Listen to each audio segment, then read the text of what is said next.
Some came from public schools. Others, already working, were from local church boys' clubs.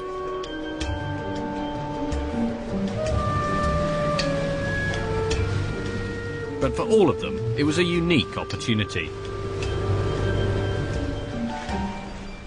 For Edwardian boys, the idea of camping on a small island conjured up images of exoticism and intrigue.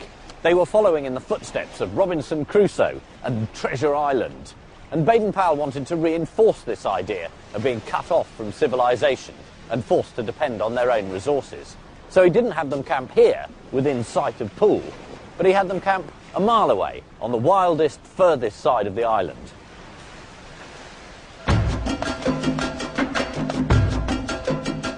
The native boys of the Zulu and Swazi tribes learn to be scouts before they're allowed to be considered men.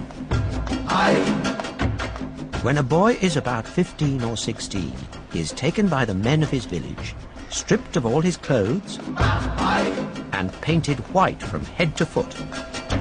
He is given a shield and small spear, and he is turned out of the village and told that he will be killed if anyone catches him while he is still painted white.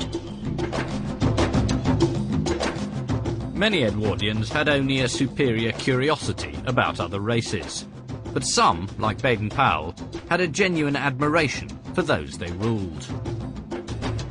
Within British imperial law, there was a social Darwinist ranking of the nations, in which, of course, British were at the top, but there were recognised to be certain noble tribes, noble peoples, who distinguished themselves by their muscle on the battlefield.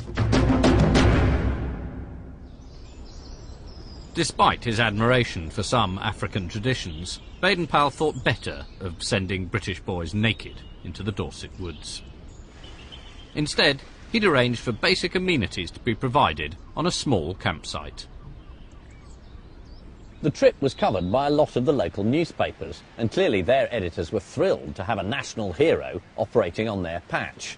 This is the Bournemouth Guardian, and it explains how the camp was set up, and then says, "The boys are to learn how the experienced scout can find life wherever he may find himself, to taste the delights of wild adventure, and to track Red Indians." This being Dorset, there weren't actually any Red Indians, but there were pheasants. The idea was the boys had to track the pheasants, get close enough to them, not to kill them, but to photograph them, and then report back to camp. And this was a classic Baden Powell technique, to relocate the thrills of the Wild West in the Southwest.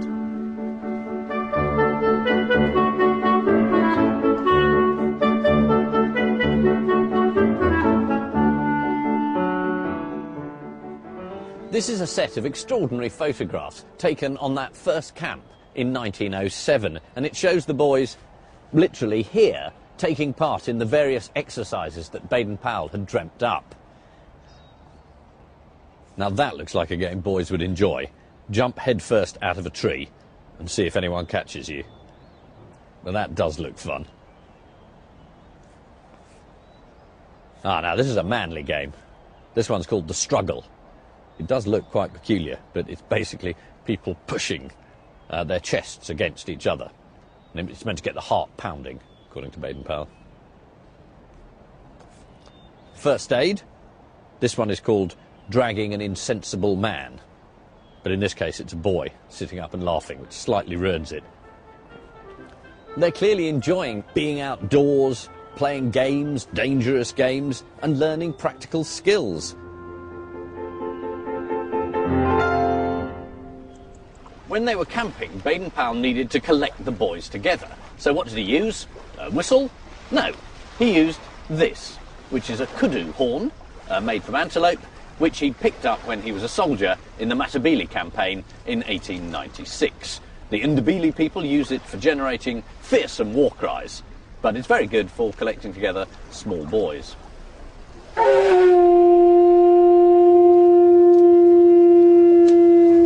Gonyama, Gonyama, Ivubu, Yabu, Yabu, Ivubu, I, Gonyama, Gonyama. At night, Baden Powell taught the boys Zulu war chants, and enthralled them with tales of his overseas adventures. Once I went butterfly hunting in Dalmatia.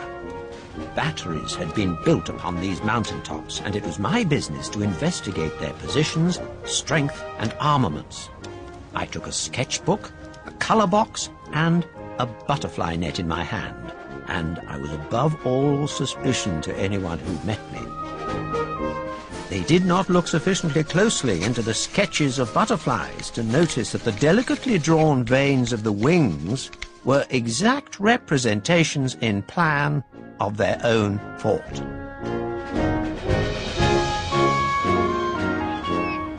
In Scouting for Boys, Baden Powell includes a letter that one of the boys had written to him after the camp. The most important thing that a great many boys need to learn is to look at the bright side of things and to take everything by the smooth handle. I myself found that a great lesson, and I shall never find words enough to thank you for teaching me it. And that ethic of keep smiling through became a cornerstone of Scouting. Invigorated by the success of Brownsea, Baden Powell returned to civilization and to completing Scouting for Boys.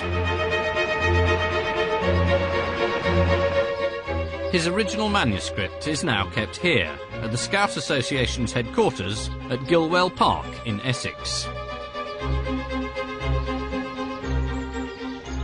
So this is it, the book that launched the entire movement. Well, the manuscript for the book that launched it. There. Gosh, there it is, handwritten. I must say, I thought it would be more organised than this. I thought Baden Powell would have taken his own motto and been more prepared. I get the impression that he was just jotting down things as they came to him.